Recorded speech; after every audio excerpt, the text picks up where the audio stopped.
I'm 33, my wife, let's call her Jenna, is 31. We've been married for 6 years, and I used to think we had a good marriage.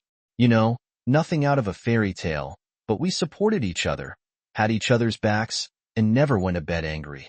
She was there for me when I was working long hours, and I was her biggest supporter when it came to her writing. Jenna is a writer, a talented one.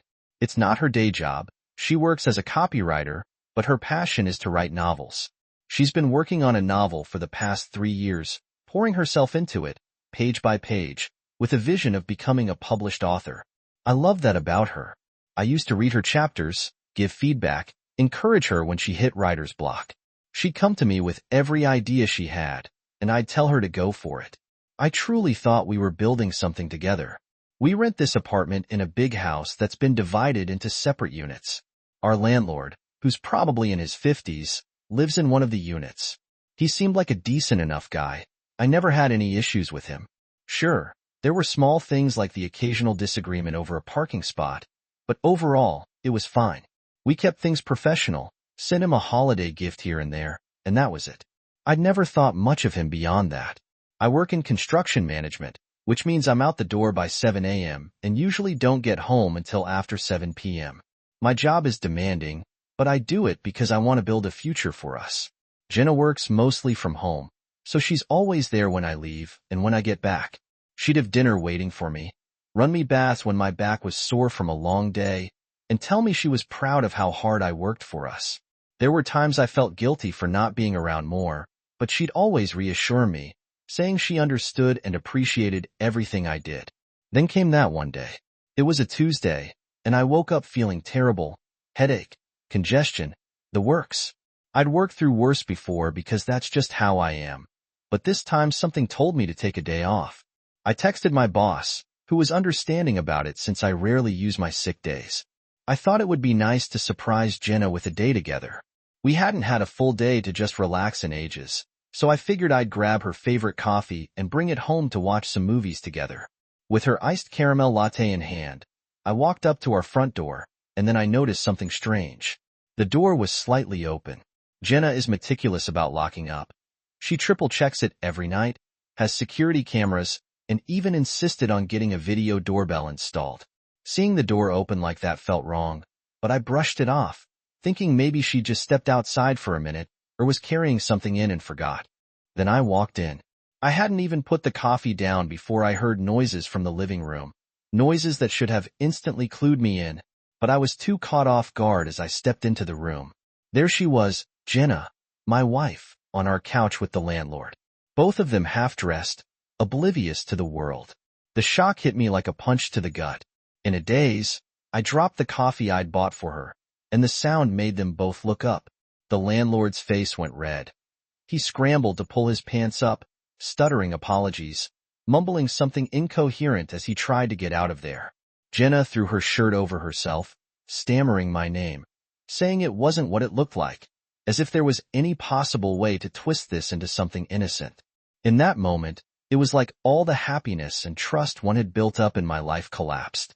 6 years of marriage, countless sacrifices, all the late nights working to make a future for us, and she threw it all away. I was too stunned to yell or fight. I just stood there, watching this man who had just desecrated my marriage try to run past me like he was the victim. I didn't stop him. I wasn't going to waste another second of my life on him. That left Jenna and me alone. I barely recognized her anymore. This wasn't the woman I thought I knew, the one I'd spent years supporting and loving. My hands were shaking as she tried to reach out, pleading for me to understand, telling me it was just a one-time thing. But all I felt was a cold, numb rage. For the first time, I looked at her and felt nothing but disgust. This wasn't a mistake. This wasn't a one-off slip. It was a series of choices she made over and over, putting her own pleasure over our relationship, throwing away everything we had for some meaningless fling. I wanted to scream, to tell her how much she'd hurt me, to ask her why she'd do something like this to us. But I couldn't bring myself to give her the satisfaction of seeing me that broken. She begged, saying she didn't want to lose me, that she'd make it up to me. I just shook my head and walked out. I drove around for hours, trying to clear my mind, trying to find some way to make sense of the betrayal, but there was no sense to be made. The trust was gone, and I couldn't see a future for us anymore. She'd shattered everything we had. I stayed away that night, sleeping in my car in some random parking lot. The next morning, when I finally returned to gather my things, she was still there, puffy-eyed and pleading. I let her talk, let her apologize, let her try to explain, but I'd already made up my mind. We were done. There was nothing left to save. After that first night, I didn't go back home right away. I stayed in a cheap hotel nearby, one of those weekly rent places with stained carpets and thin walls. But it was enough to clear my head a little. I took a few days off work, letting myself process what had happened, but it felt like I was just floating through life, numb to everything. My mind kept replaying the moment I walked in, the shock of seeing Jenna with him in our living room. I couldn't eat. I couldn't sleep. It was like my brain was on a loop, refusing to let go of that image. On the third day, I realized I couldn't just avoid the situation forever. I had to go back and face her, face what was left of my life. So, I sent her a text telling her I'd come home to talk things over. Almost instantly, my phone blew up with replies from her, messages saying how sorry she was, how much she missed me, how she'd do anything to make things right. It was as if she thought an apology would just erase everything. When I walked back through the door, she looked like she'd been preparing for this moment. She had cleaned up the apartment, cooked my favorite meal, and put on a dress I'd always loved on her. It was almost as if she thought we could pretend this was just some regular date night, that if a few sweet gestures would somehow make up for the fact that she destroyed our marriage. But I saw through it. I saw it all for what it was, an act, a last-ditch effort to salvage what she'd broken. For the next few hours, I let her talk. Let her tell me how sorry she was and how she'd never see him again. She went on and on about how it was a mistake, how lonely she'd felt with me working so much. She said she was willing to do whatever it took to fix things, that she'd go to counseling, that she'd do anything I asked. I listened, nodding occasionally, saying things like, "I need time," and "I'll think about it." I knew exactly what I was going to do, but I wanted her to believe there was a chance. When she finally ran out of things to say, she looked at me with this hopeful expression, as if she thought I'd forgive her right then and there. But instead, I told her I'd be sleeping on the couch. She tried to argue, saying we should at least share the bed, that it would help us reconnect. But I couldn't stand the thought of lying beside her, knowing what she'd done. I told her I needed space, and that was the end of it. That night, as she went off to bed, I waited until I heard her door close. Then I grabbed her laptop off the coffee table. Jenna had been working on her novel for 3 years, and she kept the entire manuscript on this laptop, as well as a few backups on her external hard drive and cloud storage. She was always so careful about it, always talking about how she'd save every single page, every draft. It was her dream, her ticket to a future as a published author. And I deleted it all.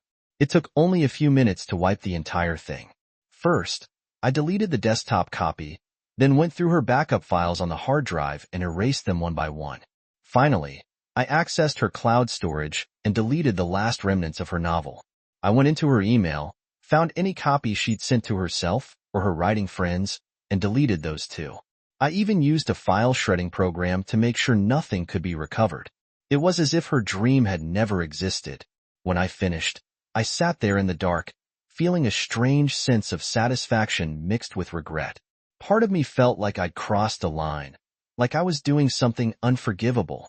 But then I remembered walking into that living room, the way she looked at me with guilt written all over her face. And I knew this was the only way I could make her feel a fraction of the pain she put me through. The next morning, Jenna acted like nothing had happened. She made breakfast, did her regular work from home, and didn't touch her laptop. I thought maybe she was too focused on trying to fix our relationship to work on her book, but on the third day, I finally heard it. I was in the kitchen when I heard her gasp, followed by frantic clicking from the living room. I walked in to find her staring at her laptop, her face pale as she tried to open her manuscript folder over and over, only to find it empty. She looked up at me, panicking, her eyes, and asked if I had any copies of her book. I just shrugged, trying to look as innocent as possible, and told her no. I made a show of checking my own files, pretending to look through old emails, before telling her I had nothing. Her face crumpled as she realized her manuscript, the project she'd poured her soul into, was gone. She kept checking every backup, every story option, but eventually, she looked back at me, her voice shaking as she asked, "Did you delete it?" I just laughed. I couldn't help it. She had the nerve to be angry at me, like I was the villain here. After everything she'd done, she was furious at me for something as petty as a deleted document. I looked her in the eye and said, "Are you serious? You think I'd do something that pathetic? You're the one who knows how to hurt people you claim to love." With that, I walked out of the room, leaving her alone with the mess she'd created. That was the first time I felt like I'd gotten even, that maybe I'd finally balanced the scales. After that confrontation, Jenna was a complete wreck. She spent the next few days in a daze, like a shadow of the woman she used to be. It was surreal to watch, almost like seeing someone else's life fall apart. She didn't know how to act around me anymore. One minute she was trying to apologize, crying and begging me to forgive her, and the next she was angry, lashing out and accusing me of being cruel. She kept trying to get me to talk about us, as if there was still an us left to save, but I couldn't bring myself to engage. I knew there was no going back. Eventually, I told her I needed to clear my head and think things through, so I packed up and moved into a friend's guest room for a few days. I needed the space as much as she did, maybe more. While I was there, I spoke to a divorce lawyer. The reality was settling in. I wasn't just going through a rough patch with Jenna. I was ending my marriage. I came back to the apartment a week later, and the tension was thick. The moment I walked in, Jenna looked at me with red-rimmed eyes, clearly waiting for me to say something. She was probably hoping I'd have some kind of change of heart, that the time apart would make me want to forgive her, but I was done. The only reason I came back was to gather my things and finalize the split. I told her flat out that I was filing for divorce. There was no use dragging things out any longer. I laid it all out in plain terms. I told her she'd broken my trust in a way that couldn't be fixed, that I'd never be able to look at her the same way again. As for her novel, I didn't say a word about that. I figured she'd already realized it was gone for good, and at this point, I wasn't going to twist the knife any further. She begged, she cried, she even tried to argue, but her words didn't reach me. I'd heard it all before, and I wasn't interested in hearing it again. Finally, she stopped, and we just sat there in silence, the two of us in the empty shell of what used to be our home. I could feel her anger simmering beneath the surface, resentment building up over the fact that I wouldn't give her another chance. But she had done this, and she had to live with the consequences. As the days passed, we went through the formalities of splitting up our lives. Jenna got the apartment, mostly because I couldn't stand the thought of staying there anymore, not with all the memories haunting every room. I took the car and a few other essentials and moved into a small rented studio across town. It was bare, but it was mine, and for the first time in a long while, I felt like I could finally breathe. As for Jenna, I heard bits and pieces about her life through mutual friends. Apparently, she tried to rewrite her novel, but it wasn't coming together. She would start a chapter only to delete it days later. She was constantly revising, trying to remember everything she'd lost, but without that original manuscript, she couldn't make it work. Friends said she had become withdrawn, barely leaving the apartment, spending most of her time obsessing over her writing. It was a kind of poetic justice in a way. She'd wanted to have it all, wanted to live her dream while betraying me, and now she was left with nothing. I could finally start moving on with my life. I reconnected with some friends I hadn't seen in years, started hitting the gym more often, and even got back into some hobbies I'd put on hold when Jenna and I were together. It felt strange at first, this newfound freedom, but it was exactly what I needed. The whole situation had left a scar, and I knew it would take a while to fully heal, but I was finally moving forward. One day, about a month after the divorce was finalized, I ran into an old friend who had known both Jenna and me during our marriage. He asked how I was holding up and if I'd heard from her. I told him we'd parted ways completely and I had no intention of going back. He shook his head and said, "I still can't believe she did that to you. You know, a lot of us thought you two were perfect together." Hearing that felt strange, almost like it was from another lifetime. We had looked perfect, but I'd learned the hard way that appearances didn't mean anything. You could spend years with someone and never truly know them. Jenna had hidden her true self so well that even I hadn't seen it coming, and I'd been the closest person in her life. Still, I kept my head held high. I'd walked away from her lies and betrayal, from the mess she'd made of both her life and mine. I knew I'd be okay in the end, stronger and smarter for what I'd been through. The fallout of the divorce was both freeing and strange. For a while, I felt like a weight had been lifted off my shoulders. My life was quieter, calmer. I didn't have to come home to that feeling of distrust anymore. I'd left that behind with Jenna, and it felt good to be done with it all. But there were still moments when the memories crept in, and I found myself dwelling on everything that had happened. I would think back to that day when I'd found Jenna with our landlord, replaying it over and over in my mind, trying to make sense of it. One night, as I was settling into my new place, I decided to start fresh in every sense of the word.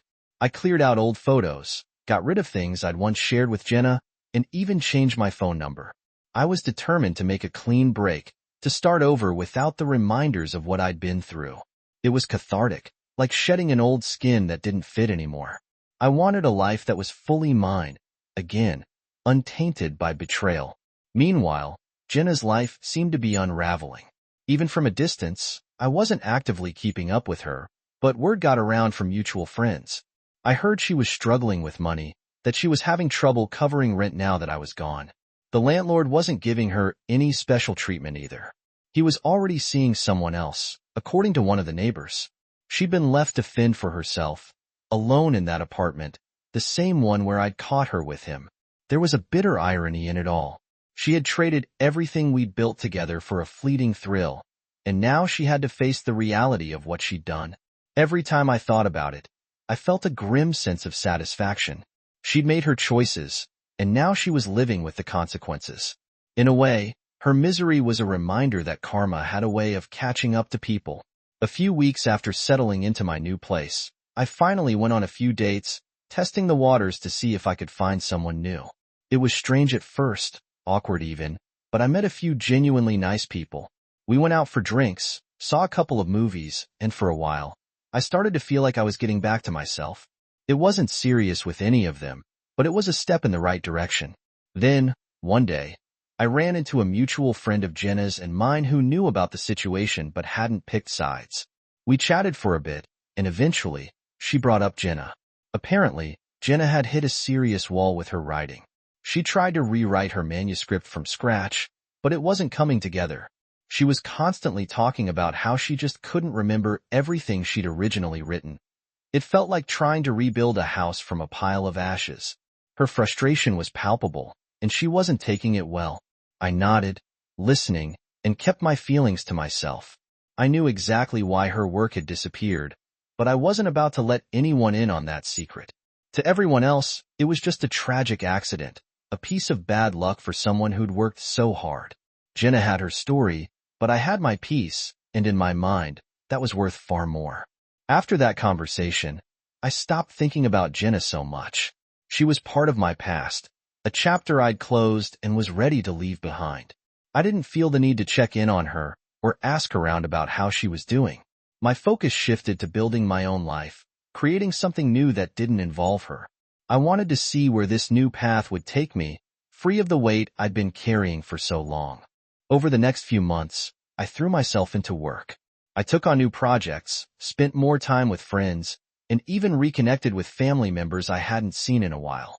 My life was moving forward, one step at a time, and it felt good. I wasn't haunted by what had happened anymore. Instead, I saw it as a lesson, a hard one, but a piece of wisdom that would serve me well in the future. And Jenna, she was just someone I used to know. Her betrayal had changed me, but it didn't define me. I had moved on, and with each passing day, I felt a little more like myself again. After leaving that night, I tried my best to keep my distance from Jenna. I stayed at a friend's place for a while, trying to figure out my next move. Each time I saw her name light up my phone, my stomach twisted.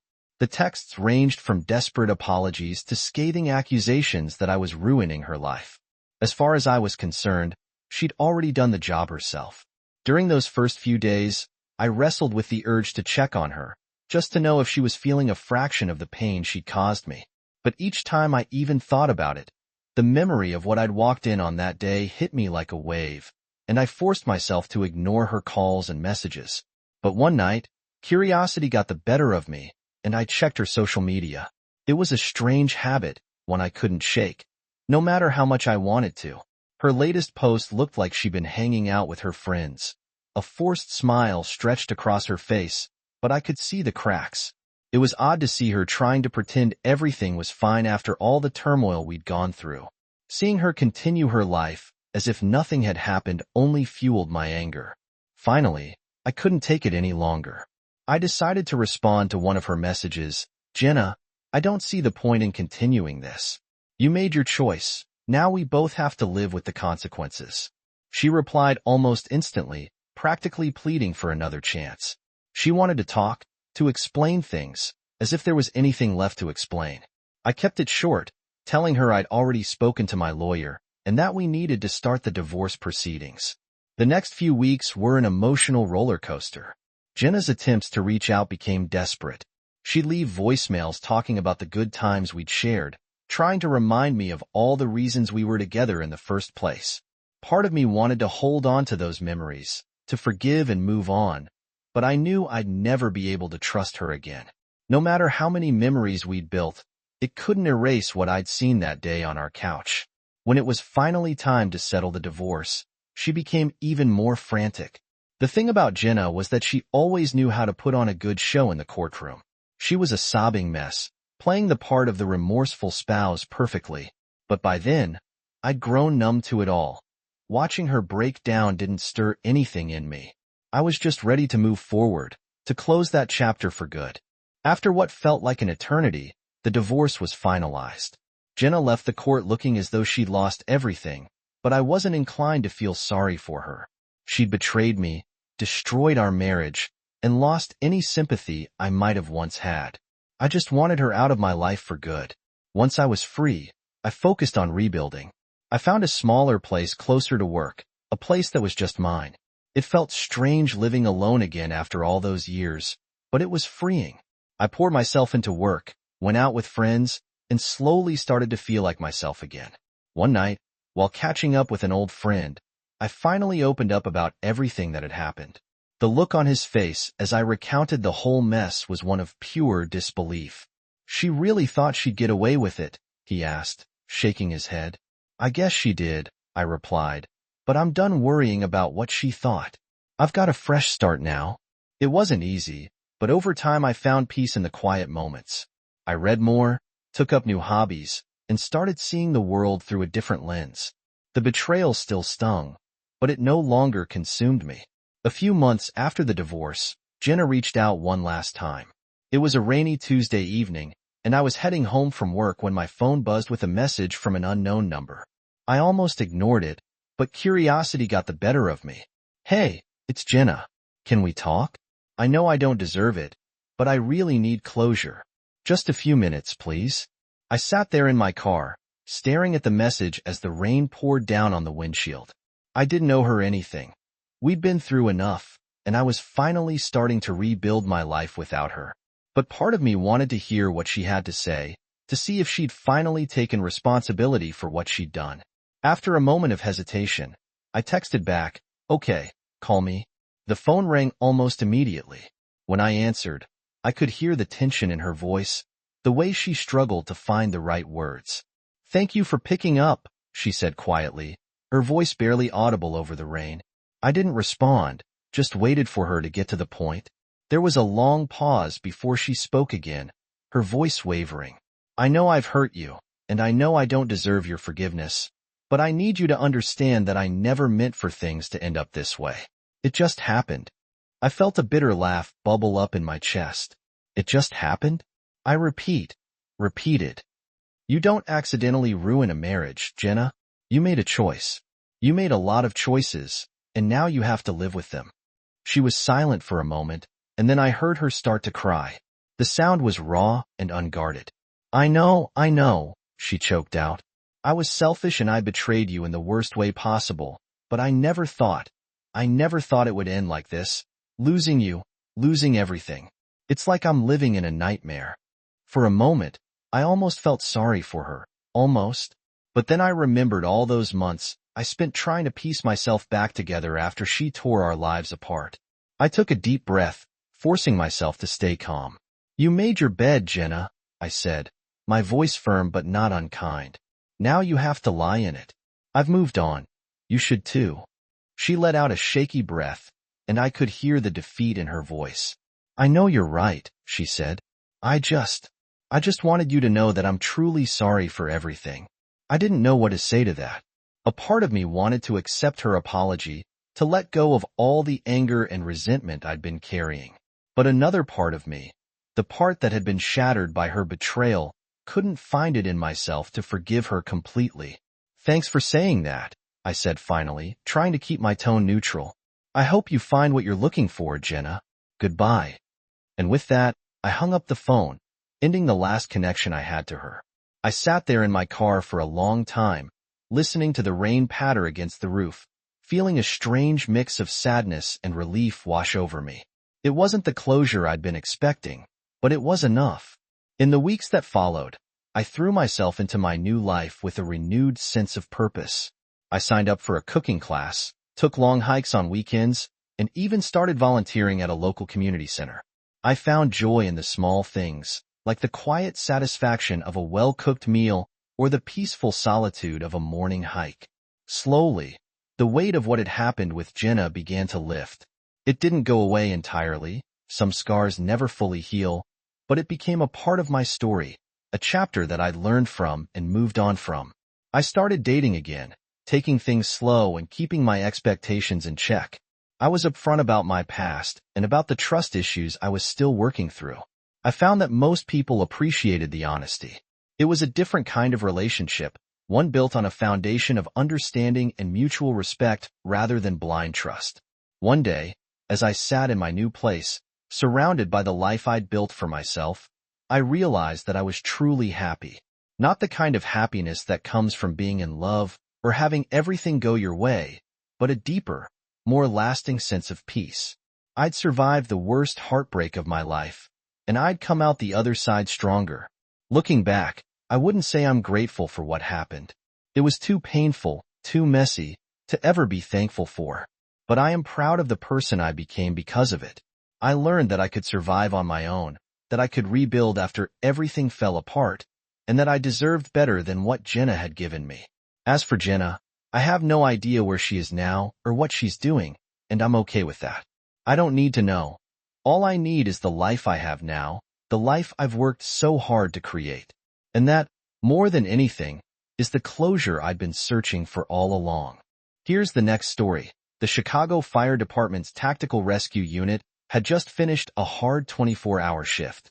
Roderick Conway's muscles hurt after rappelling down a 12-story building to rescue a maintenance worker stranded on a malfunctioning window cleaning platform. However, the satisfaction of a successful rescue justified the tiredness. "Conway, you pulled off an incredible save today." Captain Reynolds slapped his shoulders. "Take tomorrow off. You have earned it." Rod had not meant to be home on a Tuesday afternoon. His wife, Candace, had her usual tough training session arranged, which he hadn't stopped talking about lately. The house was abnormally silent when he dumped his kit bag by the door. Candace's phone lit up with a notification ding from the kitchen counter, displaying a message preview that took Rod's breath away. "My hubby is too little to please me. I cannot wait for our private session." The sender's name, shown accusingly, was Zachary Sims, her personal trainer. Rod stood still. Years of crisis response training had prepared him to pick up the tablet with confidence. They shared an Apple ID, Candace's suggestion 6 months ago, believing it would help them stay in touch throughout his long shifts. The irony pinched his stomach like a knife. More texts appeared in fast succession. "You're very tight from our last workout. Need another deep tissue massage. You showed me a new stance in the private training room. I can't quit thinking about it. Your hubby is probably napping as we get hot and sweaty." Rod's jaw clenched. Candace had insulted his father night after night, at bedtime. He was fully aware that his rescue shifts had left him weary, yet he defended her to his team after she missed awards ceremonies and department gatherings, stating she was focused on her fitness goals. His phone buzzed, and his brother Marshall's name appeared on the screen. "Rod, have you got a minute?" It's about mother's medical expenditures. Rod headed to his home office and discreetly closed the door. What is wrong? The doctor wishes to test a new treatment strategy. Insurance is battling it. Marshall's voice held a sense of anxiety. Have you talked to Candace about assisting? I know you mentioned that she promised. She's been occupied with competition preparation. The words tasted harsh now. Rod had been solely responsible for their mother's rising costs, despite Candace's repeated vows to use her fitness business to generate revenue. Marshall responded cautiously. That must be going well, Mom remarked, seeing her post with the trainer Zach.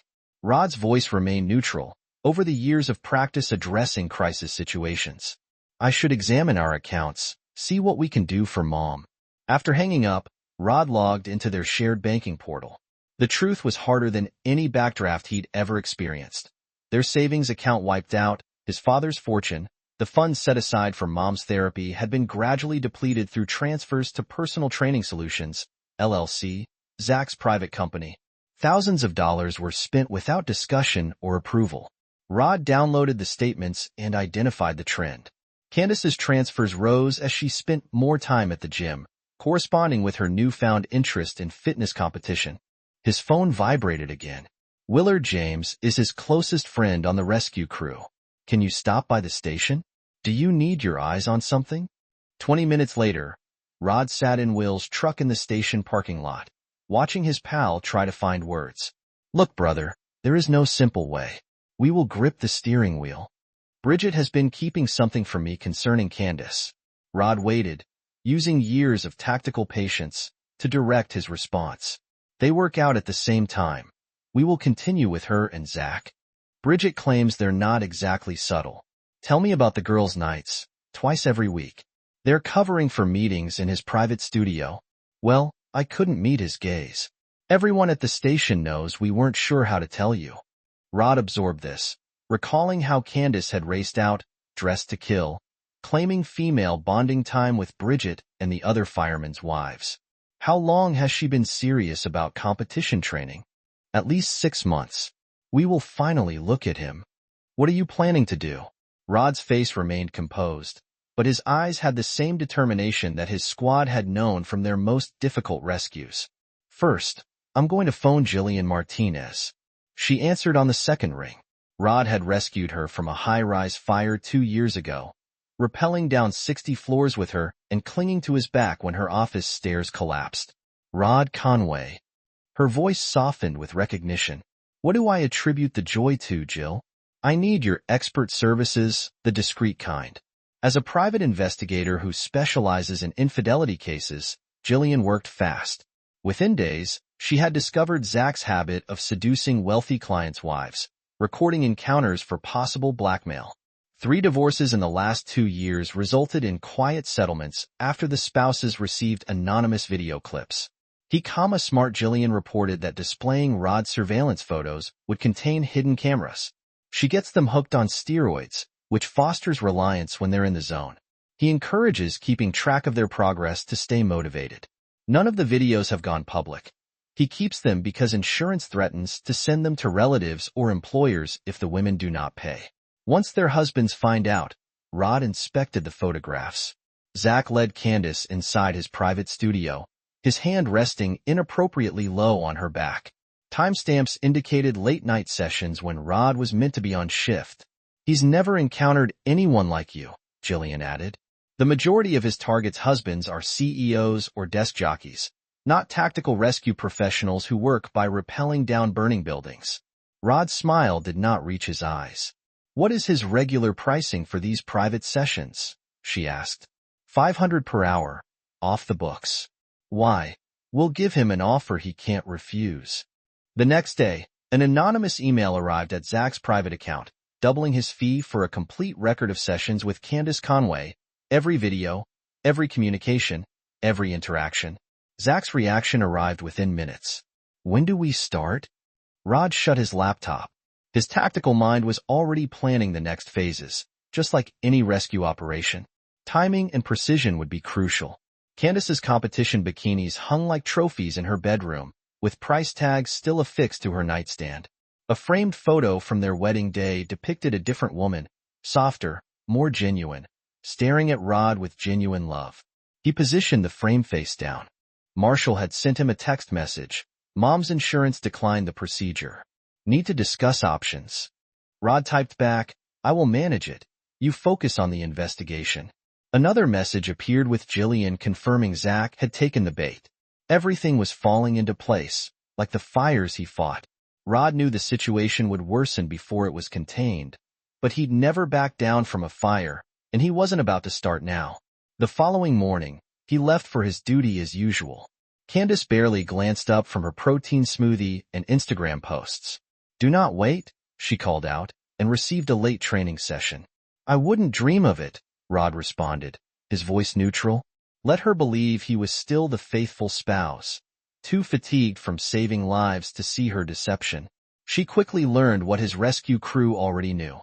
Roderick Conway never left anyone behind in a fire, and he never forgot who started it. The emergency alert cut through Chicago's July heat at 3 a.m. A large forest fire raged near the western county boundary, already burning thousands of acres. Rod Conway's tactical rescue team deployed their heavy gear, which provided little protection against the inferno's fury. Team 1, take the North Quarter, Rod issued a directive over his radio. The residential evacuation team is given priority in establishing the fire break at Marker 7. Smoke darkened the early sky, an apocalyptic orange. Rod worked with several organizations, directing helicopters and ground forces while personally leading the most perilous rescues. A family was stranded in a rural cottage. An elderly couple refused to leave their home of 50 years. Each successful evacuation bolstered his team's determination. His phone vibrated with Candace's familiar ringtone. Rod ignored it, focusing on the crisis map displayed on his mobile command center. Sir, a young firefighter approached. Your wife has been contacting the station, claiming it was essential. Rod checked his texts. Where are you now? My post-routine assessment is today. You promised to complete my development. This fire must be worth missing my competition. Preparing the last message caused his jaw to clench. He typed back, evacuating families, try to suppress your displeasure. Hours later, drenched in soot and sweat, Rod received another call, this time from his mother's doctor. Mr. Conway, we need to talk about treatment choices. The usual methodology isn't functioning, but an experimental program is producing encouraging results. What is the cost? Insurance will not cover it. Rod considered the inheritance money Candace had used on her training. I'll figure it out, doctor. Simply reserve the spot. Candace was standing in front of their bedroom mirror, 30 hours later, appreciating her competition spray tan. You missed everything, she snapped. Zach claims my poses lack confidence because my hubby doesn't care to back me. Rod's voice carried the smoke from 100 burning acres. It's as if you're supporting mom's treatment. Oh God, not this again. Candace rolled her eyes. Your mother's illness is simply an excuse to hold me back. You're jealous because I'm finally doing something for myself? What do you mean? Her face twitched with terror before settling into trained fury. Nothing. Rod went for a shower. Enjoy your night at the gym. She did not come home that night. Rod sat in his home office, the laptop open to an email from Zach. The subject line reads, Read Training Documentation, Session 1. The footage was displayed in startling high definition. Candace and Zach are in the private training room. Her wedding ring glinted in the fluorescent lights as she wrapped herself around her trainer. Their talk blazed hotter than any fire. Your hubby is probably out playing the hero again. Zach's voice sounded contemptuous. Please, Candace laughed. He barely satisfies me in bed. You're twice the man that he is.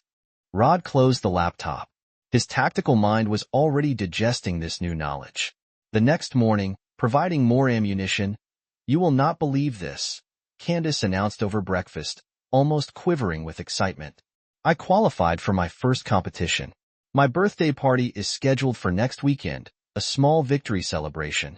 Your birthday isn't for 3 weeks, so the timing is ideal. I have invited everyone from the gym, she scrolled through her phone. Bridget is responsible for the guest list. You don't mind funding it, correct, since you missed all of my preparation sessions? Rod examined his wife's enhanced looks, noticing small indicators of steroid use. Whatever makes you happy, honey.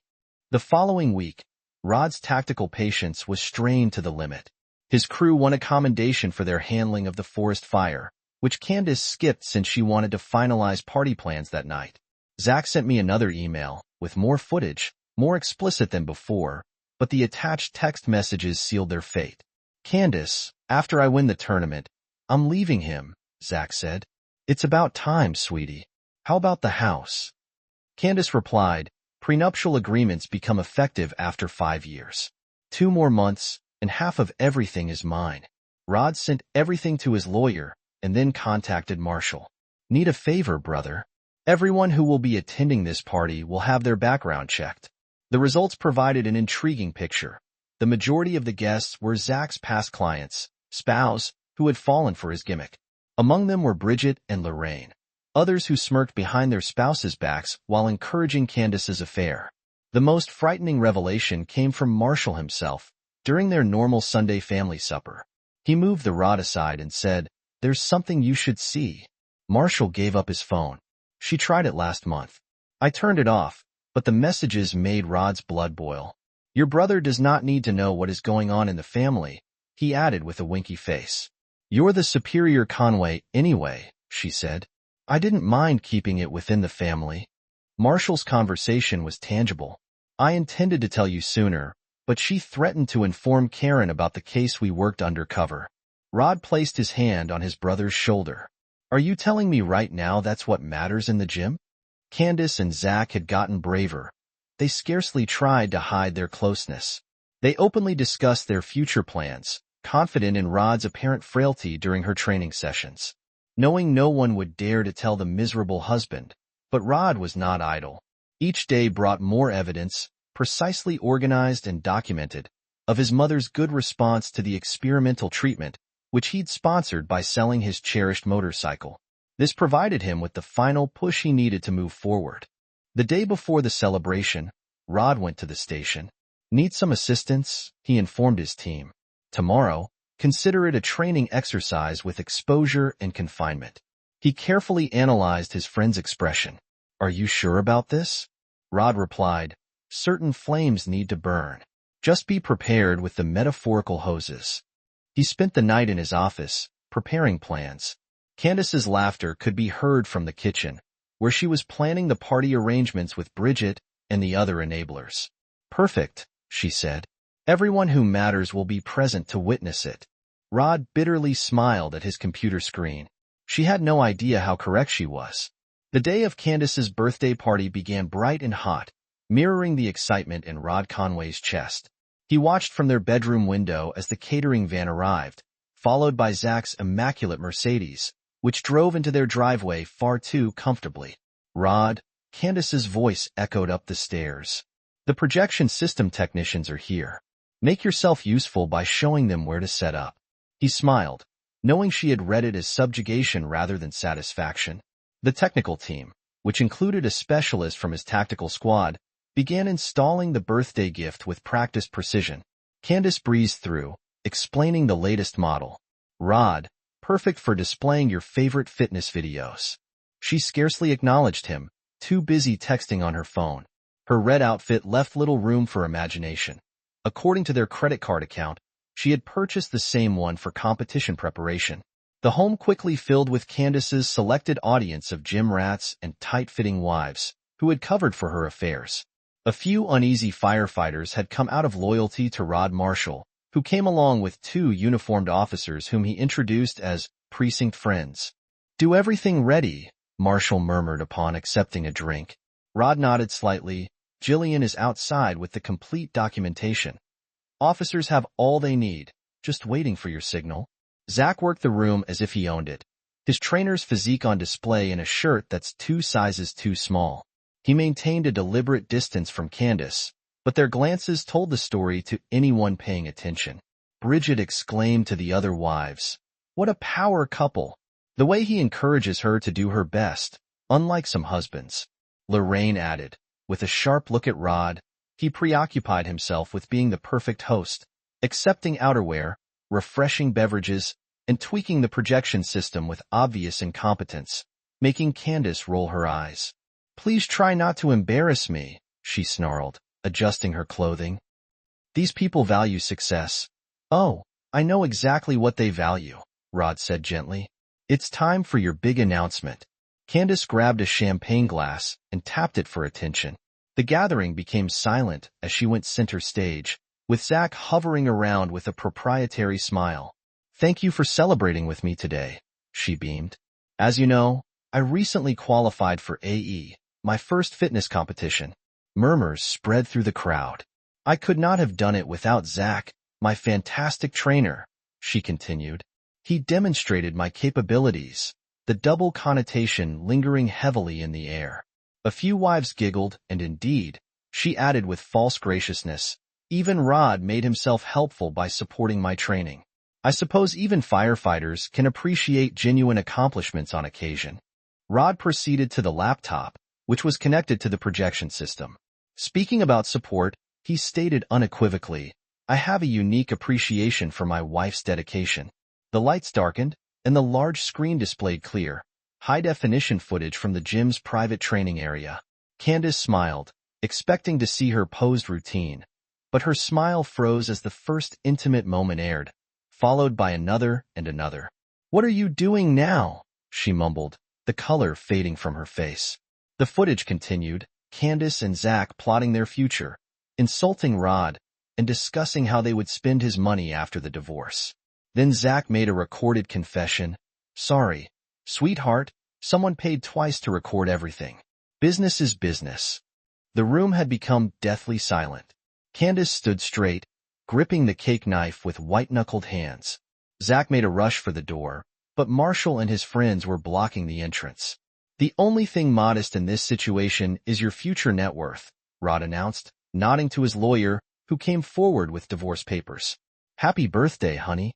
You cannot prove anything, he said. Candace sputtered. I will say you harassed me. They tracked me unlawfully. Actually, Jillian spoke from the doorway.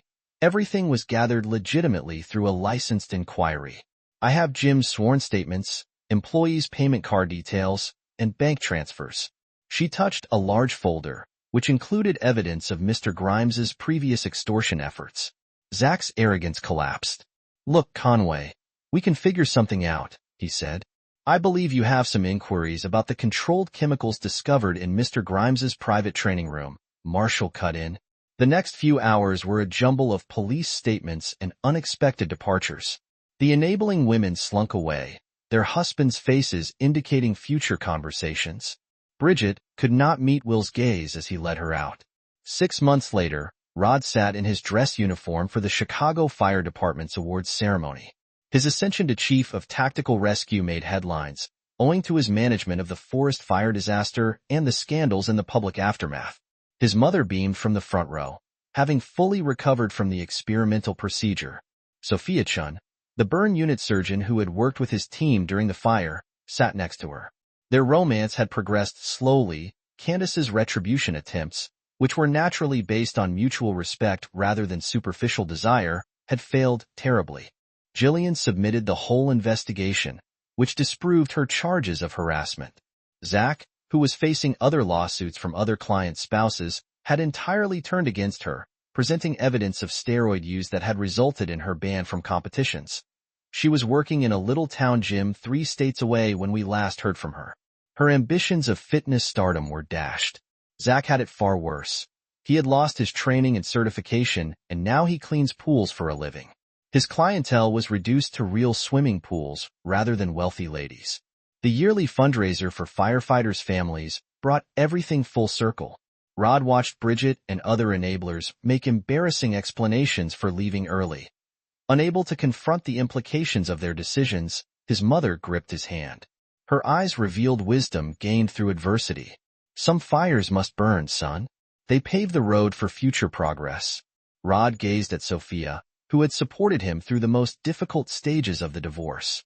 Recognizing his desire for justice rather than simply vengeance, she saw through the scandal to the man beneath. Just as he had seen through her professional exterior to the warmth inside, sometimes he agreed, raising a drink to their future. The smallest spark ignites the largest fire. The truth rang throughout the crowd.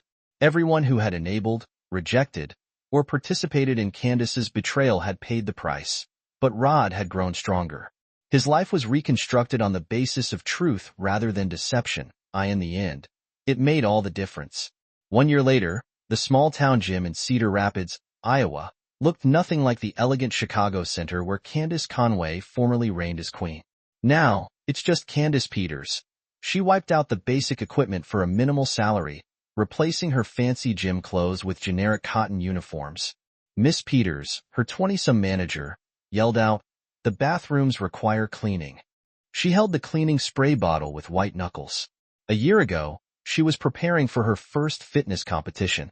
She is now unable to get work as a personal trainer. Her certification was permanently revoked following the steroid scandal. The drug test results Zach supplied revealed years of consistent use, eliminating any possibility of appeal. Her phone is no longer the most recent iPhone but a simple prepaid device, displayed another failed job application. No reputable gym would touch her. The scandal had gone widespread in the fitness community. Her name has become linked with cautionary tales regarding trainer-client interactions. Her new home, a 300-foot studio apartment, was a long cry from the opulent house she'd enjoyed with Rod. The divorce settlement had been nasty. Their prenuptial agreement was nullified due to proof of her infidelity and financial malfeasance. So, she lost everything, including her carefully nurtured social media following of wannabe fitness models from all around town. At the public pool, Zach Grimes cleaned algae off concrete walls. The former personal trainer's muscular figure had softened. His designer stuff was suddenly untidy. Pool cleaning barely paid enough to provide child support for the child he had no idea about until one of his former clients' paternity tests made the news. "Hello, steroid man," teenagers occasionally shouted from the fence. "Do you want to sell us some juice?" He had lost everything due to various lawsuits filed by other betrayed husbands. His training certification was revoked, and his client list was published, shattering his carefully constructed image as a professional athlete-turned-trainer with evidence of his own steroid use. His phone flared up with yet another menacing message from a former client's husband. They kept locating him no matter how many times he changed his phone number. The videos he'd created for blackmail had been his undoing. Each client was a possible lawsuit waiting to happen. Back in Chicago, Rod Conway's Tactical Rescue Unit had expanded its jurisdiction. As chief, he had created new training protocols, which were being followed by departments around the country. The promotion came with a corner office overlooking the city he was protecting, but he still spent the majority of his time in the field with his team. Leader, his secretary, announced, "Dr. Sean has arrived for lunch."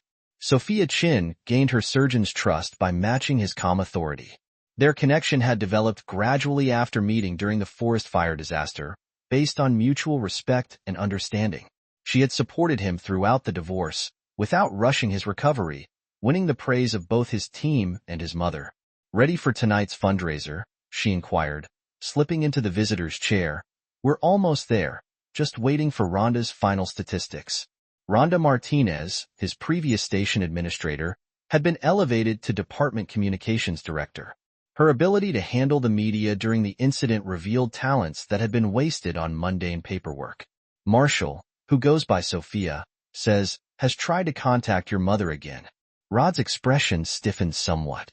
His mother, who had fully recovered from the experimental treatment, had received several urgent texts from his ex-wife requesting reconciliation. Each item was returned unopened, he explained. "Mom is too busy enjoying her voyage." He added that the treatment was more effective than anyone imagined. Across town, Willard James conducted a training session for new recruits. His divorce from Bridget was less public than Rod's, but it was equally definitive. The Enabler Wives network had disintegrated, and each marriage faced its own reckoning. Bridget worked as a receptionist, and her social circle had shrunk to other divorced enablers who met for wine nights to lament their plight.